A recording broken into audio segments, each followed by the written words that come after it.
咁講翻成個華福苑急火警嘅救火啦，同埋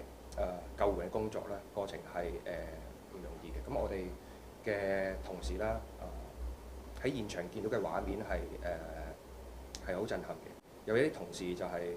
除咗佢哋嘅救火水靴啦，咁就俾一啲喺逃生時候未嚟得切着鞋嘅居民。咁甚或乎係有一啲同事啦，我哋喺陪同待救者等支援嘅期間呢，係卸下佢哋嘅呼吸器啦，咁啊俾市民嚟到使用。其實我都入職咗20年嘅差唔多，咁真係唔會想像得到自己係會面對咁大型嘅火警啦。即使係5級火警，都唔會想像到係會成個屋苑牽涉到。我哋平時處理一單單位嘅火警，咁而家但係講緊係